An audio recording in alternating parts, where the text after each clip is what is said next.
नमस्कार दोस्तों। आज हम अंधेर नगरी के आधार पर भारतेंदु हरिश्चंद्र जी की नाट्य कला पर प्रकाश डालेंगे। भारतेंदु हरिश्चंद्र हिंदी के प्रथम मौलिक नाटककार हैं। उन्होंने न केवल नाटक को युगीन समस्याओं से जोड़ा, बल्कि नाटक और रंगमंच के परस्पर संबंध को समझाते हुए अभिनय भी किया। भारतेंदु जी ने पारसी नाटकों के विपरीत जन सामान्य को जागृत करने और उनमें आत्मविश्वास जगाने के उद्देश्य से नाटक लिखे। इसलिए उनके नाटकों में देश प्रेम, न्याय, त्याग, उदारता जैसे मानवीय मूल्य नाटकों की मूल संवेदना बनकर सामने आए। प्राचीन संस्कृति के प्रति प्रेम और ऐतिहासिक पात्रों से प्रेरणा लेने का प्रयास भी इन नाटकों में बखूबी हुआ। वे स्वयं एक अभिनेता, रंगकर्मी, निर्देशक और समीक्षक थे। उन्होंने अपने कुछ नाटकों में स्वयं अभिनय भी किया।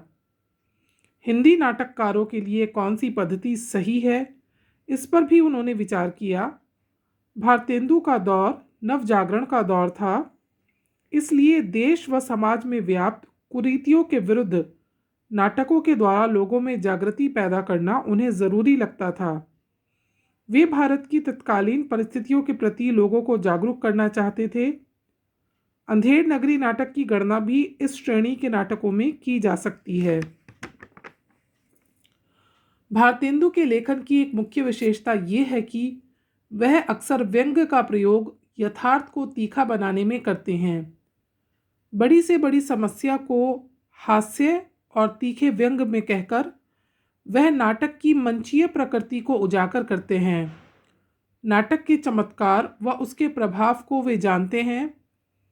भारतेंदु नाटक की प्रकृति के साथ जनता की प्रकृति और राष्ट्र की आवश्यकताओं को पहचानते चलते हैं। अंधेर नगरी में भारतेंदु हरिश्चंद्र की नाट्य कला अपने चरम पर दिखाई देती है। अंधेर नगरी एक प्रहसन है जिसमें व्यंग्य की मारक लीला चलती हुई दिखाई देती है। जन प्रचलित एक छोटी सी लकोक्ति के आधार पर रचित यह छोटा सा नाटक अंग्रेजी शासन की दुर्व्यवस्था और न्याय के ढोंग का पर्दाफाश करता है। यह छोटा सा नाटक अपने भीतर समस्त वर्तमान संदर्भ छिपाए हुए है। अंधेर नगरी की रचना उस समय के असंख्य अशिक्षितों, गांववासियों और सामान्य लोगों के लिए की गई थी, ताकि लोग सीधी सादी भाषा में सीधे सादे प्राख्यान को सरलता से समझ सकें। उन्होंने अंधेर नगरी की रचना एक ही रात में नेशनल थिएटर के लिए की थी और इसे तभी मंचित भी किया गया था।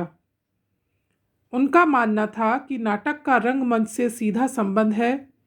यदि कोई नाटक रंगमंच के लिए उपयुक्त नहीं है तो उस नाटक की सफलता पर चिन्ह लगाना चाहिए। यदि नाटक प्राण है तो रंगमंच उसका शरीर है। अभिनेता किसी भी नाटक का अनिवार्य गुण है, क्योंकि इसी के द्वारा सभी प्रकार के आनंद की प्राप्ति संभव हो पाती है। इसी विचार को मन में रखकर भारतेंदु जी ने नाटक लिखे, निर्देशित किए तथा स्वयं अभिनय भी किया।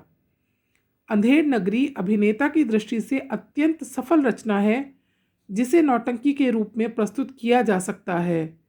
यह एक प्रहसन है जिसमें अनेक गूढ़ अर्थ तथा व्यंग्य भरे हुए हैं।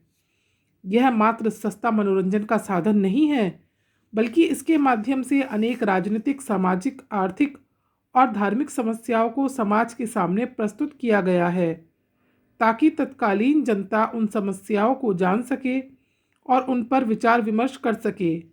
डॉक्टर रामविलास शर्मा के शब्दों में, अंधेर नगरी अंग्रेजी राज्य का ही दूसरा नाम है।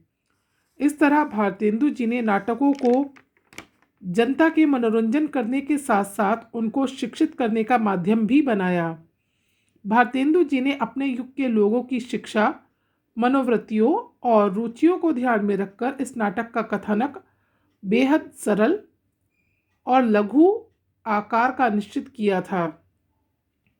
भारतेंदु जी ने बड़ी ही सहजता से कथानक को गति प्रदान की।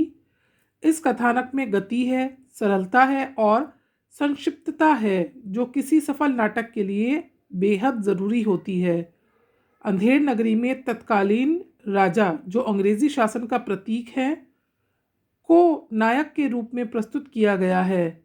यह प्रमुख पात्र अविवेकी, अन्यायी, अज्ञानी ही नहीं बल्कि निर्दयी भी है। उसकी कथनी और करनी दोनों ही दर्शकों को हंसा हंसाकर दिशा बोध कराती है।